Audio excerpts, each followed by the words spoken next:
I'm Deborah, and I've been working myself to the bone on the weekends, holidays, and overtime for the last 3 years.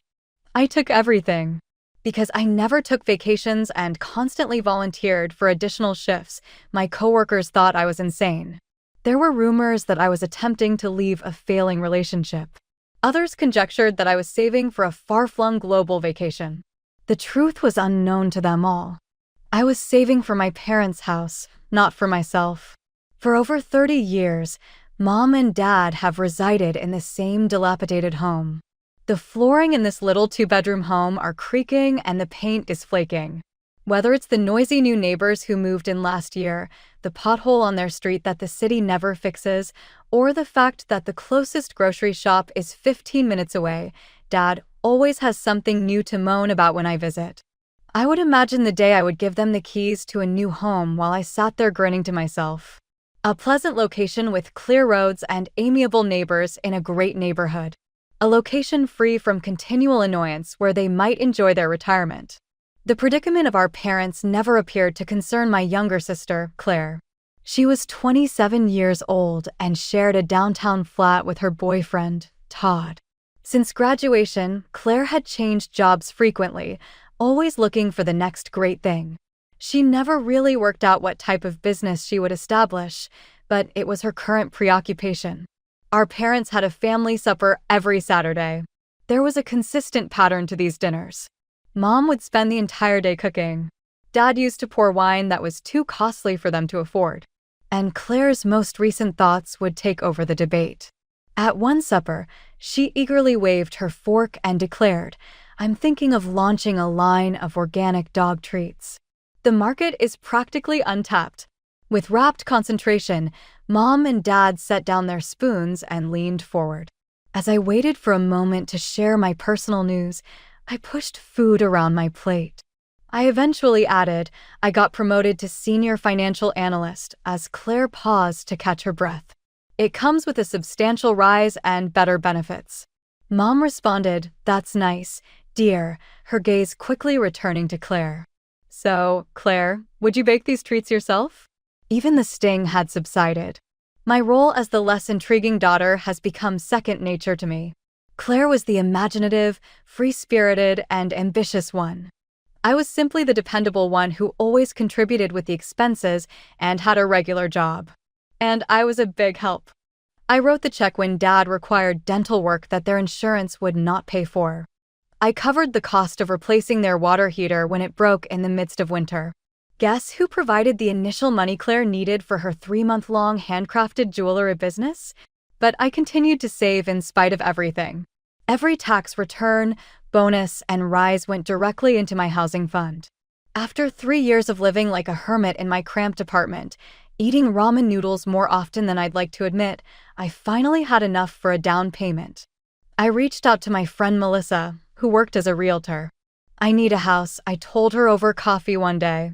"Not for me, for my parents. Here's what I'm looking for. Good neighborhood, preferably with older residents, close to shops and medical facilities, no busy streets, and definitely no neighbors with motorcycles." Tall order, Melissa said, but she took notes and promised to start looking. While Melissa hunted for the perfect house, life continued as usual.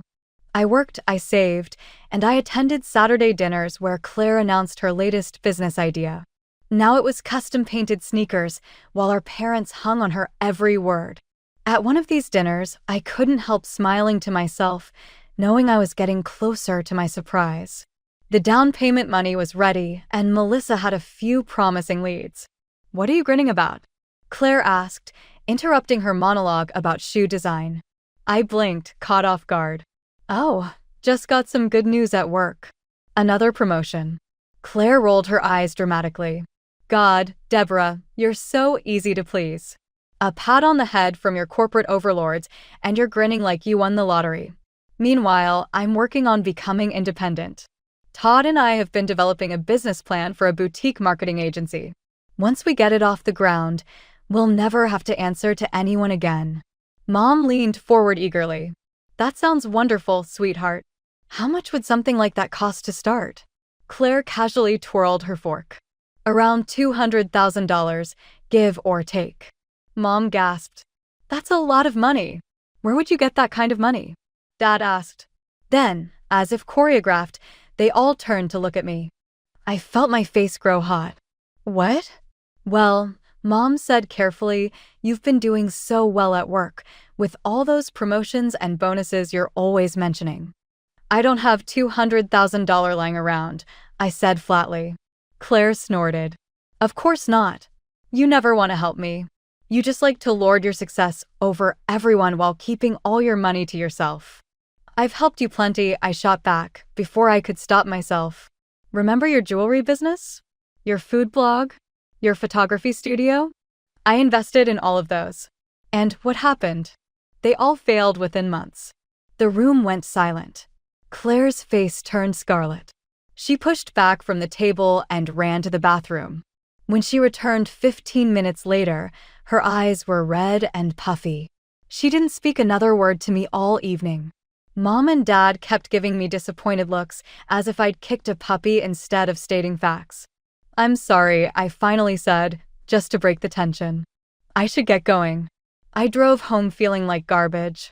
Was I being selfish? Should I give Claire the money instead of buying a house for my parents? No, I decided.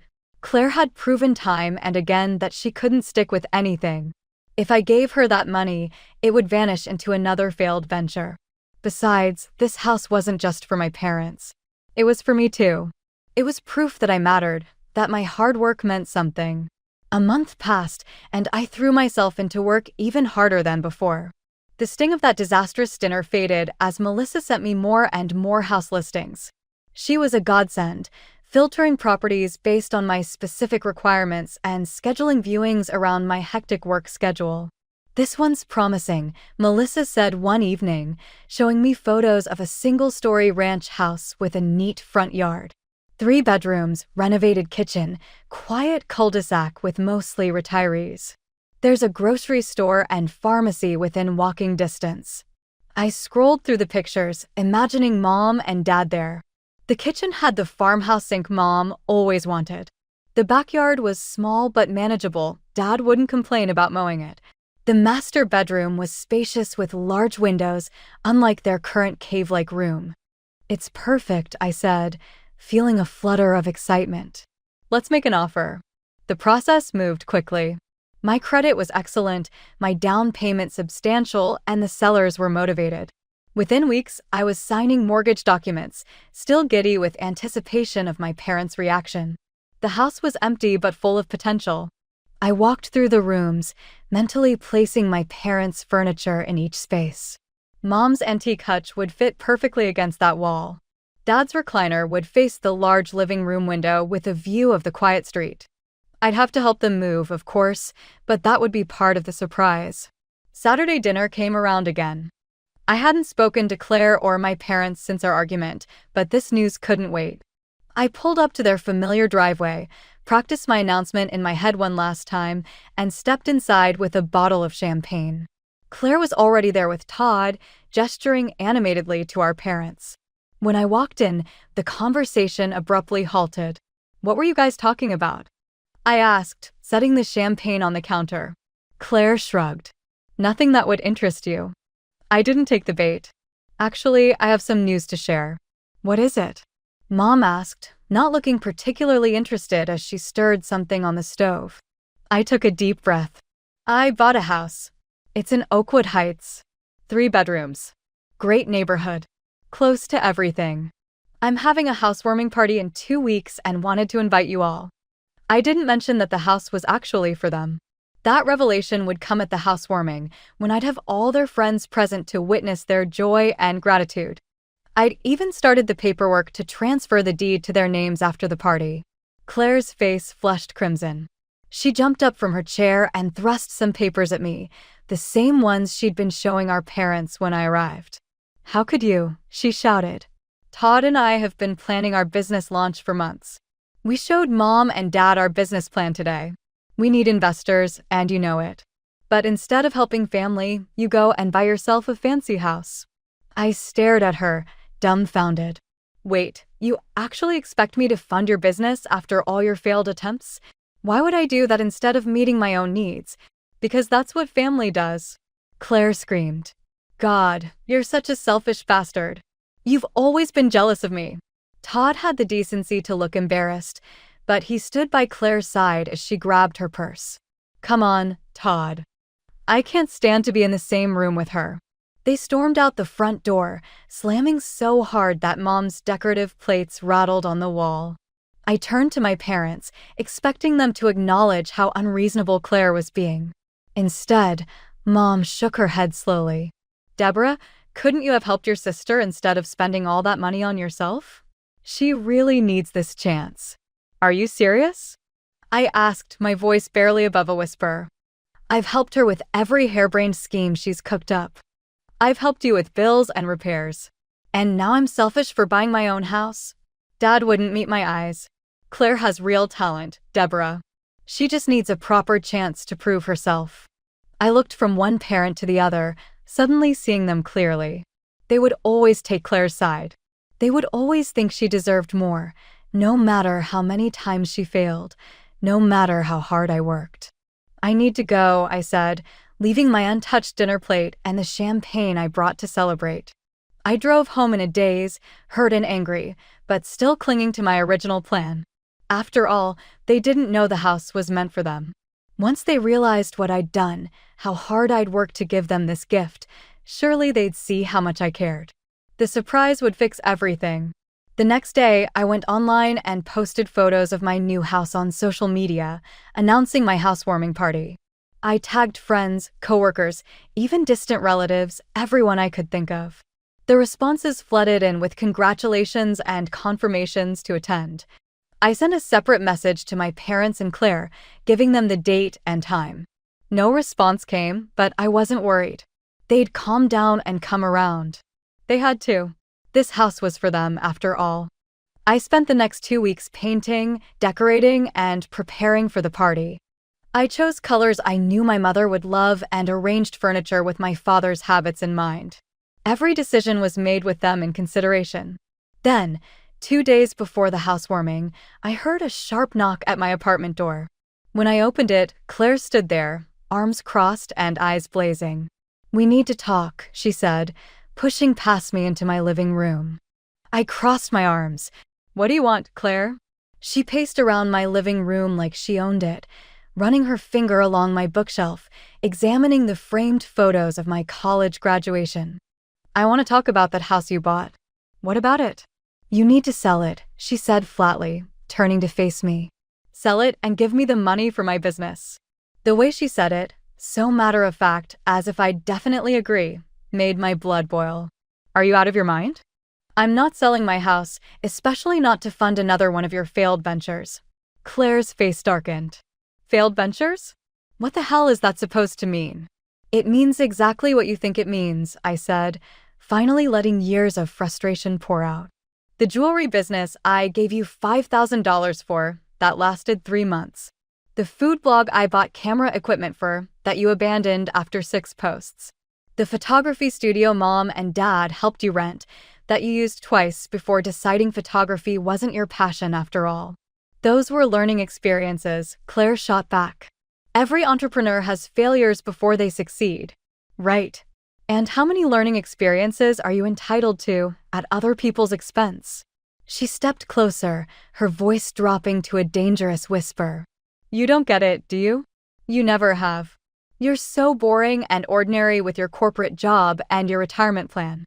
I'm trying to build something meaningful, something that's mine. But you're too jealous to help me. I shook my head in disbelief. Jealous? Of what? Your string of failures? Your inability to hold down a job for more than 6 months. At least I'm trying, she shouted. At least I have dreams. What do you have? A cubicle and a sad little apartment? And now a house you'll live in all alone because you can't even keep a boyfriend. That stung. But I refused to let her see it. I'm not selling my house, Claire. Not now. Not ever. And I'm certainly not giving you $200,000 for whatever half-baked business idea you and Todd have cooked up. You don't understand, she insisted, her voice taking on a desperate edge. This time it's different. We have a solid business plan. We've done market research. All we need is capital. Then get a loan. or find investors who actually believe in your vision. But it won't be me. Claire's face contorted with anger. You know what your problem is, Deborah? You have no entrepreneurial spirit. You're a follower, not a leader. You'll never understand what it takes to create something from nothing because you're too afraid to try. I'd had enough. No, Claire. You'll never understand what it takes to actually finish something you start.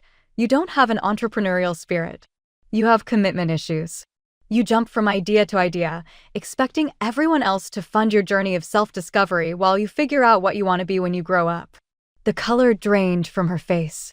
For a moment, she just stared at me, speechless. Then her eyes narrowed to slits. You're going to regret this, she said quietly. When my business takes off, and it will, don't come asking for a job. She stormed out of my apartment, slamming the door so hard that the picture frames on my wall rattled. I stood there for a long time, shaking with anger and hurt. Despite Claire's threats, I continued preparing for the housewarming party. I bought food, drinks, decorations. I rented tables and chairs. I even hired a cleaning service to make sure every inch of the house sparkled. The day before the party, my phone rang. It was my mother. I almost didn't answer, but curiosity got the better of me. Hello? Deborah, my mother's voice was cold. I need to talk to you about this cruel thing you said to your sister. I closed my eyes and counted to 10. What cruel thing would that be, Mom? You know perfectly well. Calling her a failure. Saying she'll never succeed in business. How could you be so heartless? I didn't say she'd never succeed, I corrected. I said she hasn't succeeded yet, and I'm not willing to invest in another one of her attempts. Well, you broke her heart. She was counting on you. We've always known you were selfish, Deborah, but this takes the cake. Selfish? I repeated incredulously. I've been helping all of you for years. Every time you needed money for repairs, every time Claire needed startup funds, I've always been there. And now, when your sister needs you most, you buy yourself a fancy house instead? It's disgraceful. I almost blurted out that the house was supposed to be for them. But something stopped me. I work hard for my money, Mom. I'm allowed to spend it how I want. Well, let me tell you something, my mother said, her voice trembling with anger. You've always been the disappointing one in this family. Claire has talent and vision. What do you have? A boring job and no personal life? You don't even have a boyfriend. You're 30 years old, for God's sake. I felt like I'd been slapped. Mom? No, I'm not finished. Claire is worth 10 of you. She's creative and brave and willing to take risks. You've always been jealous of her, and now you're trying to hold her back because you can't stand to see her succeed where you failed as a person. Tears welled in my eyes, but I refused to let her hear me cry. Is that really what you think of me? It's what we all think. Your father and I are absolutely disgusted with your behavior. Don't expect us at your housewarming party. We don't want to see you right now, or maybe ever again. The line went dead before I could respond. I sat on my couch, phone still clutched in my hand, tears streaming down my face.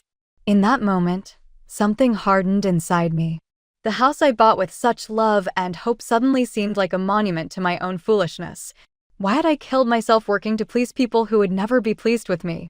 The next day, the day of the housewarming, I woke up with a new resolve. The house would be mine. I'd live in it myself, enjoy the fruits of my labor, and stop trying to buy my family's approval. As guests began to arrive for the party, I greeted each one with genuine warmth. Friends from work, neighbors from my apartment building, college buddies who'd driven in for the occasion. All were welcome. Only my family was missing. And for once, I didn't mind. After everyone had arrived and had a drink in hand, I clinked a glass to get their attention. Thank you all for coming today, I said, my voice strong and clear. This house means a lot to me, but not for the reason some of you might think. I took a deep breath, then continued. Originally, I bought this house for my parents. I worked overtime for 3 years to save for the down payment. I wanted to surprise them today by giving them the deed. Murmurs rippled through the crowd. A few people exchanged glances. But recent events have made me realize that this house should be mine. I've earned it, and I'm going to enjoy living here. The housewarming party continued late into the evening. By midnight, the last guests had left, and I was alone in my new house. The phrase still felt strange, but increasingly right. I stayed up cleaning, arranging furniture, and imagining my future there. Around 1 o'clock in the morning, my phone began to buzz with messages, all from my parents. "Deborah, we need to talk. Please call us back. We may have overreacted. Of course we'll accept the house." I laughed out loud at that last one. Of course they would. Someone at the party had obviously told them about my speech, and now they were backpedaling furiously. I didn't respond. Instead, I turned off my phone, made up the bed in what was now definitely my bedroom, and slept soundly for the first time in weeks. The next morning, I woke to sunlight streaming through windows that were mine. I made coffee in a kitchen that was mine. I sat on a porch that was mine and watched the neighborhood come to life. Then I heard a car pull into my driveway. My parents stepped out, each carrying a suitcase. Dad was also struggling with a large cardboard box. They marched up to my front door with the confidence of people who believed they already owned the place. I opened the door before they could ring the bell. "Morning," I said, blocking the entrance. Mom looked past me into the house. "Aren't you going to invite us in?" Dad asked, shifting the box in his arms. "That depends. Why are you here with suitcases?" Mom smiled brightly. "Well, to move in, of course. We got your messages from the party. We understand this was meant to be a surprise for us." I leaned against the door frame. "Funny, because yesterday you were disgusted with me and never wanted to see me again." Mom at least had the grace to look embarrassed. I may have spoken hastily. "You know how I worry about Claire." "Yes, I understand how anxious you are about Claire. How you've been concerned about Claire all the time. How you've never given me any concern." With little protest, Dad said, "That's not fair. Isn't it? Over the years, you have squandered every money I have given you without question. You've seen me repeatedly assist Claire. However, you label me selfish and cut me off the one time I take care of myself." "We were upset," said Mom. "You have to understand, Claire's dream means everything to her." "What about my dreams then? Did you ever care about those?" My parents looked at each other uncomfortably. "Of course they did," Dad said. "But you've always had such talent. Claire requires further assistance." "Well, she'll have to find another place to acquire it. I currently own this house." Mom's amiable exterior broke. "You're not serious. You claim to have purchased it for us. And I informed everyone that I had a change of heart. I am the owner of this house. This is where I live. We're your parents," Mom said with a start. "You owe us." "I owe you nothing at all. No more." Dad's cheeks flushed as he put the package down. "This is absurd. If we have to, we will challenge this legally. You assured us of a house." Calmly, I stated, "I never promised you anything in writing. Additionally, I didn't tell you about the house until after I had already purchased it. I wish you success in the court matter." Mom began to say, "You ungrateful," but I interrupted her. "I suggest you leave now. I have unpacking to do." Dad remarked, "This isn't over," as he picked up his luggage once again. "You're making a terrible mistake." "The mistake was thinking I needed to buy your love," I said. "I won't make it again." Heart-thumping but determined, stronger than ever, I shut the door and leaned against it, closing it on their horrified faces. They tried everything over the next few weeks. Guilt trip messages. Voicemails from angry people. Relatives who were flying monkeys called to tell me how devastated my parents were. I restricted social media, banned calls, and concentrated on making my house a home. My parents had taken out a large loan to finance Claire's business endeavor, some sort of artisanal pet food company. 6 months later, I learned via rumors. No one was surprised that the firm was already having trouble, with the possible exception of Claire and my parents. I finished decorating my house to my exact specifications. I joined the neighborhood association and planted a garden in the rear, even a nice architect who lives down the street, and I started dating. What a waste of being unmarried all the time. I occasionally ponder what would have transpired if I had carried out my first idea. Would my sacrifice have been valued by my parents? In any case, would they have raised money for Claire's company by selling the house? Had Claire had greater financial support, would she have been successful? I know the answers in my heart. Like usual, my parents would have taken my gift for granted. The money would have been spent, and Claire would have gone on to the next brilliant idea. And all I would have had left would have been the mortgage payment on a home I didn't occupy. I have this instead. My own house, friends who respect me, and the silent satisfaction that I had at last defended myself. The doorbell rings. Right on time, it's my date. I feel a wave of calm come over me as I pick up my bag and leave for supper. This is my life now, and I'm living it for myself for the first time.